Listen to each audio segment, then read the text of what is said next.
The sounds of the encounter were carefully analyzed by students specializing in chimp vocalization. With the passing years, Gombe drew students from around the world, with interests ranging from biology to communication to psychology. They came because of Jane and the unique opportunities of the living laboratory she created here. To avoid future aggression over bananas, Jane devised a system of rationing by remote control. Now the chimps were fed only if they arrived alone or in small groups, and then just once in 10 days. Apparently not happy with this new state of affairs, the ever-creative chimps made their wishes known.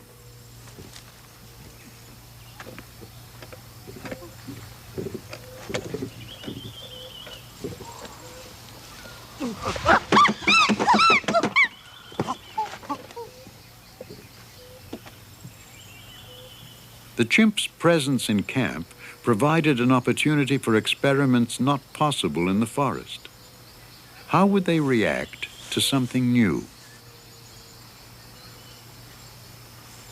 All chimpanzees are intensely curious, but often afraid of the unfamiliar. For the first time, Flint attempts the typical male intimidation display, pulling vegetation and stamping.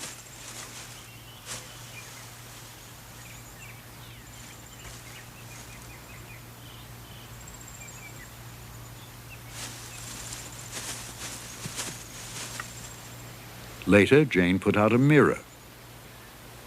It was clearly a fascinating mystery.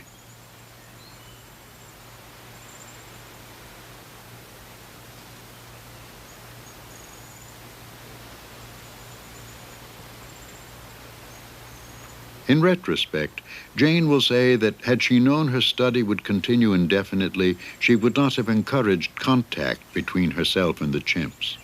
For one thing, they are stronger than humans, and if they lose their fear, dangerous. Indeed, in the future, Jane would minimize all interaction with the chimps. But for the moment, after the long struggle for acceptance, David's silent consent to be groomed was a prize beyond measure.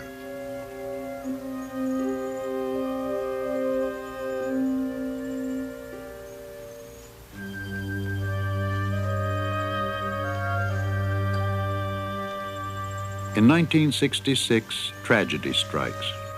An epidemic spreads from a nearby village, and Gombe awakes to the devastation of polio. Nothing that has happened at Gombe, before or since, has been as horrible. Nothing. They were among the darkest days of my life, a living nightmare. The worst tragedy was old Mr. McGregor. He lost the use of both his legs, and he could only move by pulling himself along the ground by his arms. The other chimps were frightened by this strangeness and shunned old Gregor. Only his close relative Humphrey stayed nearby.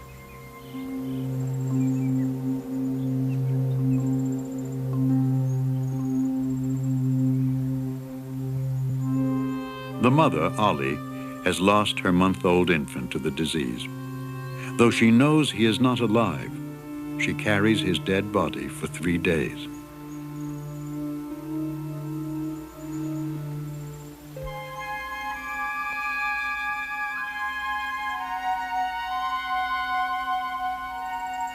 Polio vaccine is flown in and fed to the chimps in bananas, but for many it is too late. Flo's son, Fabian, paralyzed in one arm, protects it by walking long distances upright.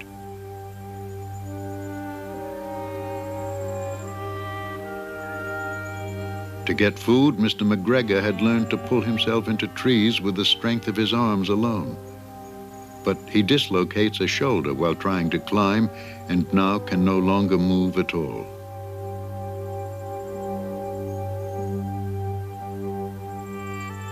Jane knew she had but one choice.